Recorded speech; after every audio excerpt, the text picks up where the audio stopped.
Shalom, Israel. It's that time again. The I.S.U.P.K. under commanding General YAHANNA presents the Lord's 57th annual Passover. That's right, the Lord's 57th annual Passover, April 4th, 2026 in Houston, Texas. All Black, Hispanics, and Native Americans are commanded to observe the Lord's Passover. This will be the biggest Passover to date. You do not want to miss this. Fresh lamb, fresh wine, and bitter herbs as commanded by the Most High. Only $200 per person ages 17 and up. The biggest event of the year. There is only one Passover, and it's under commanding General YAHANNA. See you there, Israel. Shalom. Nobody else there to compare to. Train for war, men of war, and warlike apparel. Prefer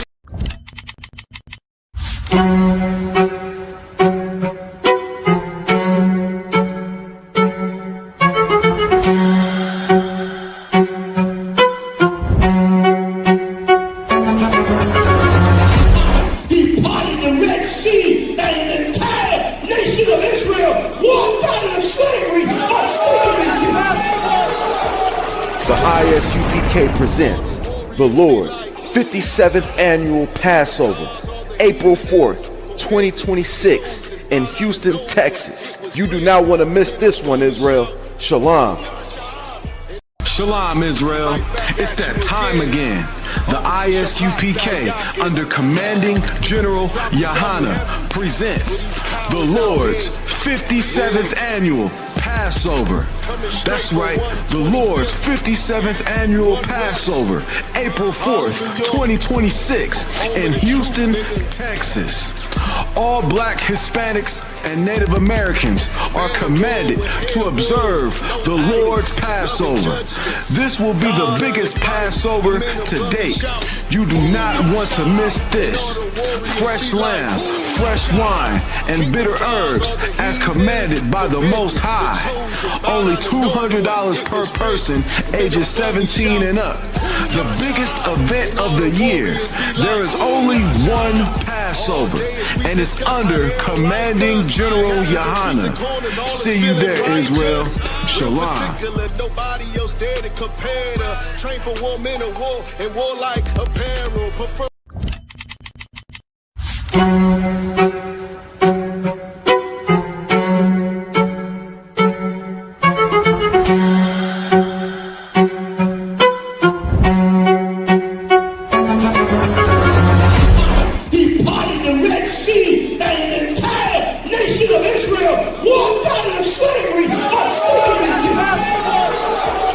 The I.S.U.P.K. presents the Lord's 57th annual Passover, April 4th, 2026 in Houston, Texas. You do not want to miss this one, Israel. Shalom. Shalom, Israel. It's that time again. The I.S.U.P.K. under commanding General YAHANNA presents the Lord's 57th annual Passover. That's right, the Lord's 57th annual Passover, April 4th, 2026 in Houston, Texas. All Black, Hispanics, and Native Americans are commanded to observe the Lord's Passover. This will be the biggest Passover to date. You do not want to miss this. Fresh lamb, fresh wine, and bitter herbs as commanded by the Most High. Only $200 per person ages 17 and up. The biggest event of the year. There is only one Passover, and it's under commanding General YAHANNA. See you there, Israel. Shalom. Nobody else there to compare to. Train for war, men of war, and warlike apparel. Hey, listen, brothers and sisters, man. If you like what you hear, hit the subscribe button, man. Subscribe to this channel. And also, please, go to isupk.com and pay your tithe. Drop me some cash so we can move around this planet like we need to, man, and do the things we need to do. They're one West. They're one West. They're one West. They're Hey, Shalom, Yahweh Ba'ashem Yeshai Brakatam to all the brothers, Yahweh Shemar Latan Ba'ashem Yahushai to all the sisters. I'm priest and officer Barak Yala.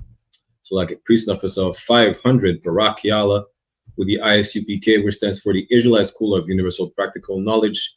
Start out of 1 West 123rd Street, Harlem, New York, under Commandant General YAHANNA. You understand? And just like every Thursday evening, we have the Brotherhood class taught by myself with a heavy topic today, right? That integration, something that we think, you know, a whole generation fought for. Fought is a big word, really marched for equal rights, civil rights, which is diabolical, requesting civil rights from an uncivilized people, people that is not civil at all, right? The topic of the class is integration really is a failed experiment. Because even when you think about it, right? Integration, it's like in modern day times like today, integration would be a YouTube prank. It would be a YouTube social experiment. We would see it would fail. It absolutely fail on all levels. We're going to pull up some articles and see the result of integration is bad on all sides for everybody. You understand? And of course, the main point of reference would be our records, which is the Bible. You understand? The 1611 King James Version of the Bible, the records of the Israelites, which tells you from the jump that we were to be separate. Matter of fact, even before the Israelites came on the scene, the Most High never was for integration. That's why he separated the nations at the Tower of Babel. You understand? But real quick, before we get into these articles, before we get into these, just know that we're live on I.S.U.P.K, Montreal, Toronto, I.T.UPK La Pura Neta on YouTube, and I.S.U.P.K Montreal, I.S.U.P.K Canada, and UPK La Pura Neta on Facebook as well. Make sure you like, share, subscribe, comment, or whatnot. You understand? Bear with me 1 second. Make sure you like, share, subscribe. You understand? Boost the algorithm. Our people need to know the truth, right? There is nothing more important to know our, how do you want to call it? Identity. Because knowing who we are, we would know how to act. We would have known that integration really is an experiment that we should have never been a part of in the first place. You know how? Because it's not the first time we integrated. It's not. Maybe it's the most modern times, probably. All right, so be it. But it's not the first time. It is definitely the last. I just want to say shout out to everybody in the chat. Shalak Yala, my brother, Shalom Yabash Brakata, Quentin, I think your brother, Yabash Brakata. I'm gonna get to your question in a second. Officer Ariyar will be here shortly as well. So 1,000 Ariyar, Shalom Anawan Yabash Brakata, the water for tuning in. Make sure y'all like, share, subscribe. Before we get into it, Quentin had a question. What is the ranks in the I.S.U.P.K? You have Commanding General YAHANNA. You have the generals, the captains of 13,000, captains of 10,000, officer of 1,000, Salakia, officers of 5,000, Salakia, officer of 1,000, like Officer Arya is about to join us, myself, officer 500, officer 50, and troopers. You understand? Any other questions or comments? Absolutely put it in the chat. But let's get into these articles. Let's see what happened with integration. Matter of fact, Trump, the big bad Trump said civil rights led to white people, what he said, being discriminated on or something like that. Let me pull up the article. Trump said something interesting on civil rights, where he said it led to white people being very badly treated. That's what he said, right? Let me see if I could pull up the article.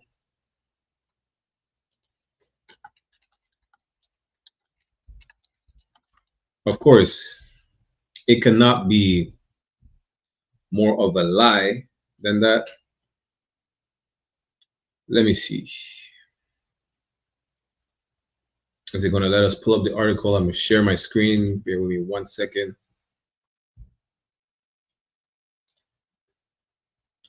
It will not let me pull up the article. No sweat. Let me see if I could pull up a picture of his quote, right?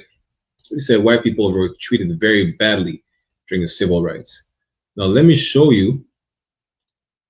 Yeah, that's good enough. Let me share my screen. 1 second. Y'all can look it up on your own time. It's in the New York Times. There's various articles. Trump said civil rights led to white people being very badly treated. I don't recall white people being hosed down. You understand? I don't recall German shepherds.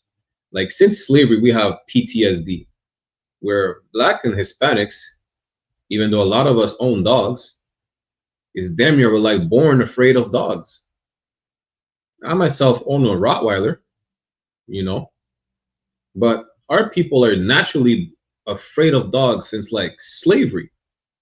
We have PTSD of being chased down by these dogs, being mauled, and being eaten. Literally, they fed us to the dogs, you know. And then fast forward, let me pull up a picture.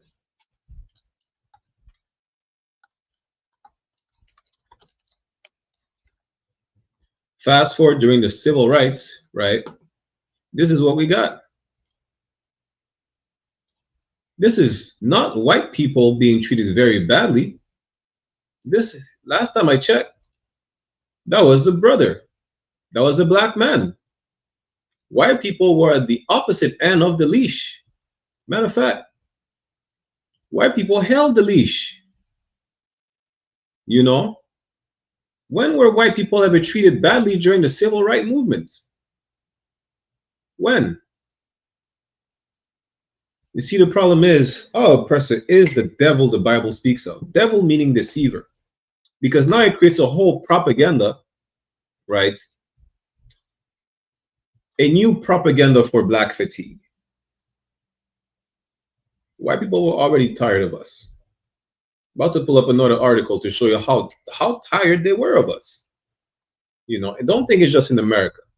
In Canada, it's no different. In Canada, not only are they saying let's make Canada great again, they're using the same motto as the US. They're crying out about white genocide in Edmonton in Canada. Imagine how diabolical it is for a colonizer to be on the land that his people colonized, his people stole. You know, they slaughtered the indigenous people just to cry out that their, you know, descendants of colonizers are being genocided. How does that even make sense? It's the same as Elon Musk's father saying white South Africans are being unalived by the hundreds of thousands, or whatever number he said. If you know the history of South Africa and the apartheid with Nelson Mandela, you know that that was not Caucasians losing their lives. What Trump is saying is pushing further hate on blacks, Latinos, and Native American Indians. That's the problem. You understand? And we really didn't have to integrate. Now, mind you, who is the face of integration? Martin Luther King. They're going to blame you for integration. They're going to blame you for wanting to be around them. They're going to blame you. They're already blaming you. You know how I know they're blaming you? Because in Buffalo, New York, there was a devil named Peyton Gendron who scoped out a this man lived like miles away, over what, 200 miles away, 2,000 miles away from a black neighborhood. He scoped out the blackest neighborhood that he could find in Buffalo, New York, for months. He scoped out a grocery store where there was virtually no white people, and went on a unaliving spree in the grocery store. He actually, right, Quinton said he went live on stream. He did. And on the live stream, guess what? He hit one of his fellow white men. And you know what he did? He apologized. He apologized. Imagine that. He was not sorry for all the black lives he was taking. The moment he hit a white man, it was a mistake. I forgot if he hit him or he just scared him. It doesn't matter. The point is, he apologized to his fellow white man. What does the Bible say? The Bible says, let me not even paraphrase. Let me just pull it. Ecclesiasticus 13. Understand this. The Bible has all the knowledge that our people need. All of it. There's not one thing that we need that is outside the Bible. But because of the indoctrination of our oppressor, we think the Bible don't belong to us, which is another lie. We think that the Bible is a white man's book. We have no issues reading The Art of War, which is a Chinese man's book. We have no issues reading, I don't know, a manual, a car manual, or the kids are reading PlayStation manuals for whatever the case is. Y'all not saying, listen, do not read the books you read in school. These are white people books. You see how stupid you sound with your argument about the Bible being a white man's book? You understand? If your computer will not work right now, and you look at troubleshooting steps, is it going to be in your native language? See, you need to stop listening to white people. The only time you should listen to white people is when they tell you they're going to do some egregious, diabolical, extremely violent act. Then believe them. Absolutely. Trump said he was going to Venezuela. There was no need for you to doubt him. Trump said Mexico's next, Colombia's next, Cuba's next. Listen, Trump is a gangster. He didn't just invade Venezuela. He went in there and kidnapped the president. When a white person says they're going to do something evil, absolutely believe them. Because time after time, they prove that they're the most diabolical creatures on the face of the earth. So much so that there is a species of dolphin called the vaquita. There's only 10 of them left in the wild. I think even less than 10. Why? Because our oppressors, the goddamn devil the Bible speaks of, and everything he touched. You see the story that says a king touches, everything that this king touches turns to gold? Well, everything our oppressor touches dies. You understand? Let me pull up the article. Let me pull up the verse. Suppose of Ecclesiasticus chapter 13, verse 15. I don't know if I need to zoom in. I'm going to zoom in a bit. There you go. This is the book of Ecclesiasticus chapter 13, verse 15. Every beast loveth his like. That's why Peyton Gendron said sorry to the white man in the grocery store. That's why, because every beast loveth his like. To each his own. This is the same reason why in Islam there is a hierarchy in Islam. For those who didn't know. Number one in Islam, who's the number one in Islam? Arab Muslims. Listen, Arabs who are not even Muslims are on a higher level in the Arab world than you if you were a Muslim. Arabs don't give a damn that you're a Muslim. Actually, here's a quick sidebar, right? Arabs never wanted you to convert because as a non-Muslim, they could impose the jizya tax on you. Now that you convert, they can't impose a jizya tax no more. But that's a quick sidebar. But every beast loveth his like. That's why Peyton said sorry to the white man in the grocery store. You understand? And every man loveth his neighbor. Peyton loved the white man that he scared half to death. I don't know if it's a white man or a white woman, it don't matter. But he loved that fellow Caucasian person. So much so that he could not unalive them. He couldn't. He was there on a mission which we're going to go over just now, he said he wanted to save his race. You understand? That's what he said. He said he wanted to save his people. Let me pull this up. This is the Buffalo Attack Manifesto. All right, again, any questions or comments, ask them in the chat.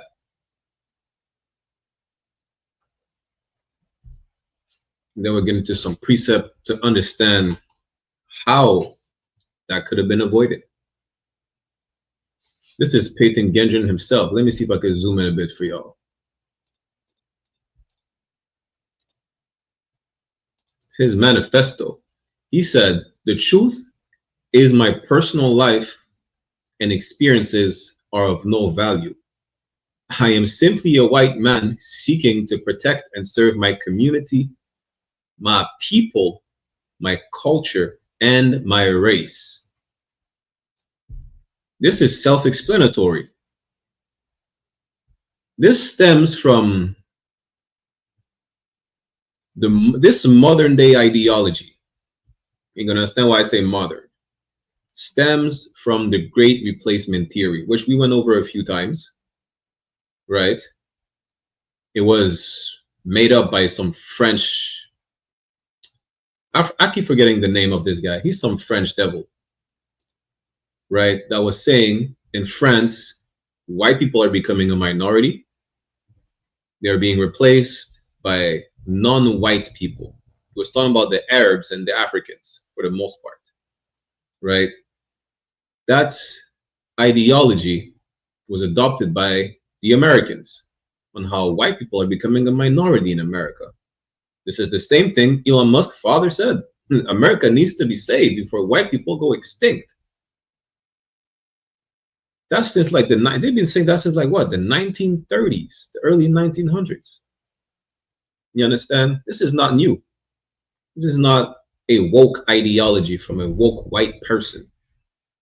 This is from way back in the days. This is before the civil rights. Imagine that same ideology from before the civil rights came back haunting you. You know why? Because integration was a mistake. Integration was a failed experiment. We have Officer 1000 PR joining us. Hey, Shalom. Hey, Shalom. Appreciate how about you, what's going on? Everything to what's going on with you, sir? You already know, man. Ready for the snowstorm, man. Damn, good night. Good. Listen, I blame the devil for the snowstorm. Good. Everything is the white man's fault. Salak. Stuff Right. you're told today, it is the white man's fault. God. Yes. Listen, that'll make you alive. But real quick, right? I'm gonna get to your question in a second, Quentin. You understand? That ideology came back haunting you. That great replacement ideology, because integration was a mistake. So like priest. Khan. Did the trooper receive the link? No question. I'm not sure how to send it to him. Okay, no sweat. I got it. No sweat. Okay. You understand? Integration was a mistake. It was a failed experiment. The worst part about this failed experiment is what? It's not the first time that we tried. And there was never a different result. About to go in the book of First Maccabees real quick, right? The book of First Maccabees is going to go chapter 1. I'm going to start at verse 11 just to show you. First Maccabees chapter 1 and 11. We're also going to go in, I think it's Exodus chapter 1, right? Forget Exodus. We're going to go to First Maccabees chapter 1 and verse 11. This is integration right here. You understand? But before we do that, we get the question in the comment. Quinn said, "Didn't the Peyton kid have a Nazi symbols all over his?" I think he did. You know what's diabolical about that, Quentin? That's crazy. That in Canada, they just said in Canada they officially stopped associating the how do you say the kwagame again? The Nazi symbol. I forgot how to say the Nazi symbol in English. There's a name for it. They're saying they're disassociating that with neo-Nazis because originally they stole it from the East Indians. Guess what? Listen, the neo-Nazis could not be happier, because now if you have that symbol, you know, they could use that excuse as saying, well, the swastika, that's right. Now that they have a swastika in Canada, at least they could say, well, it's not racist. It's just, you know, appreciation of East Indian culture, because in Canada they legally said that's not a racist symbol no more. You know why, right? This is the result of integration.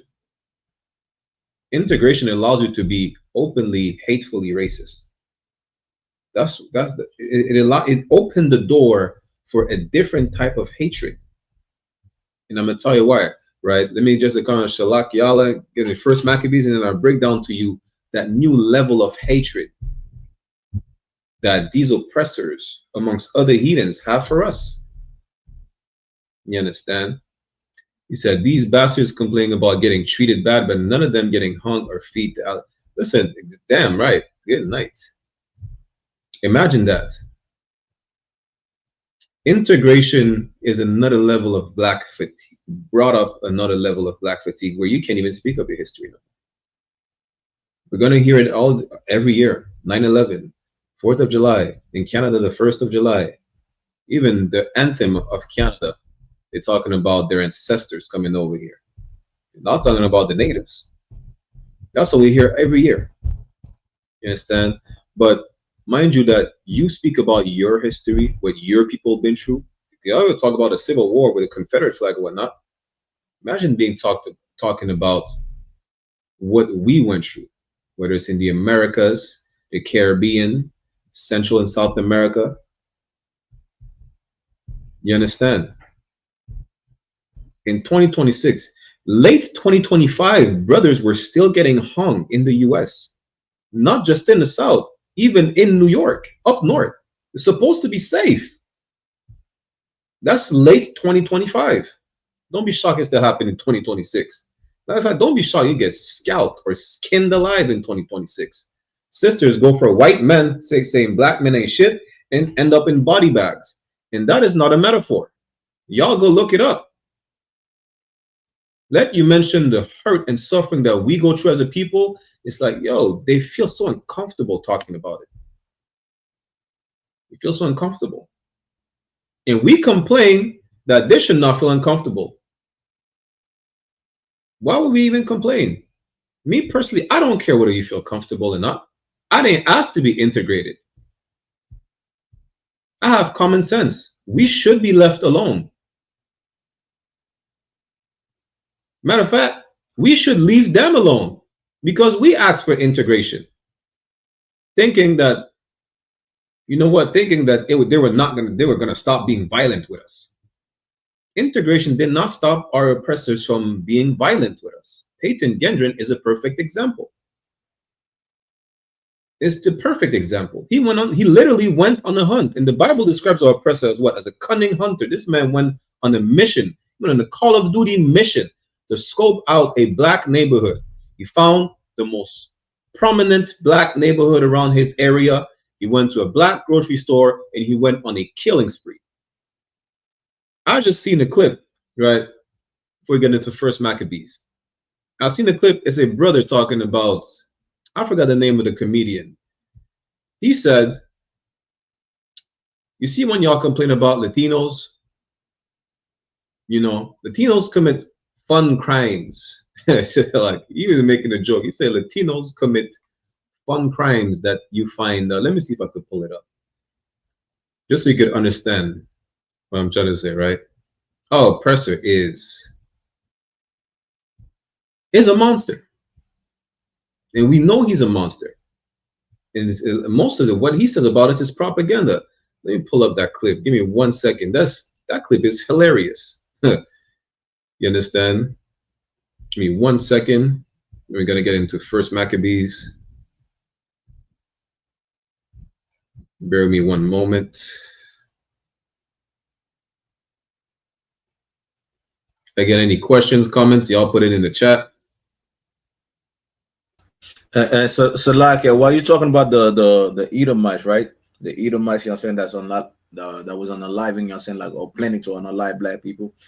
let's not forget, you know what I'm saying, like there were like 2 Edomites that were ready to go in the island of Haiti and enslave the woman, take Didn't them I? as, you I know what I'm forgot saying, about that. and killed all the men. So for all of you that say, you know what I'm saying, like we are in 2026 right now, and you know what I'm saying, we should have a different type of thinking, and we should love the oppressor. We should love everybody.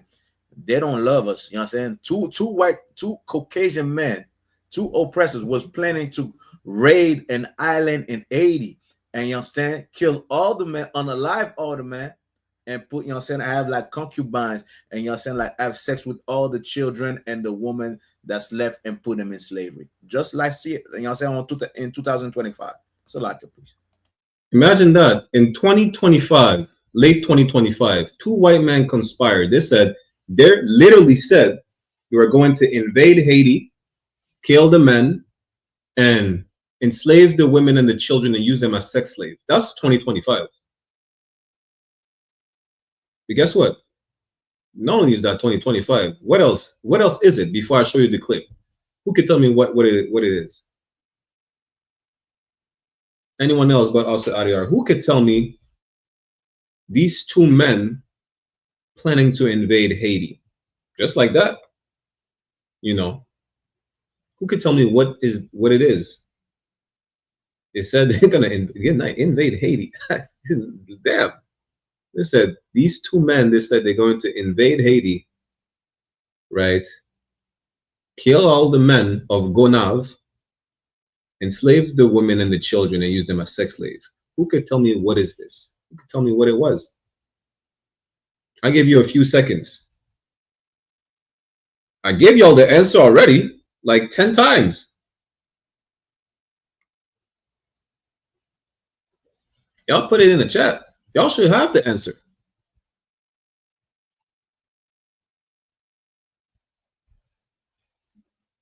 Shalak, Quentin, y'all ain't got the answer, Sway? No sweat. It's called integration. That's what it is. And no sweat, Charles. I said, Shalom Yavashashabakta. I said these 2 devils planning to go to Haiti to kill all the men, enslave the women and the children, and use them as sex slaves. What is it? I already gave the answer. It's integration.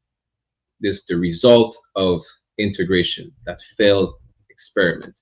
Now, let me show you the clip real quick, and then we're going to First Maccabees, right? Like, the immigrants are coming in here and they're doing crime. And I'm like, but I want to say something to the white people that think that Latino immigrants are scary. I want to say that if you're white and you think that Latino immigrants are coming to America to grab a bunch of little kids and put them in a basement, no, that's your thing. I can say it, okay? Because I have a lot of white friends and they love me. They're cool with it, so be cool, okay? We're all flawed people. And my big message is to remember this, white people, when you are judging the Latino immigrants, remember this. Remember that Latinos do fun, exciting crimes. What's a Latino crime? Be racist for a moment. What's a Latino crime? I'm driving the plane and it has a little bit of cocaine. That's a fun crime. That's a fun, exciting crime. We're in the air. It's fun. So let's remember this when we judge and when we put blanket statements on the Latino immigrants. Remember that. Remember that Latino immigrants do fun, exciting crimes that belong in movies. And white people do creepy crimes from documentaries. Shout out to the brother. You understand? He's a Cuban brother, right? Listen, white people commit the most horrendous crimes, but you're the face of crime somehow. Even when it was the time of Pablo Escobar, no people want to point out the Colombians. Did you know that one of the main smugglers was a Nazi, German? Didn't he die recently? I forgot his name. The whole operation of the whole drug operation was started by the CIA. They're not run by black Latinos. The biggest drug dealer on the face of the earth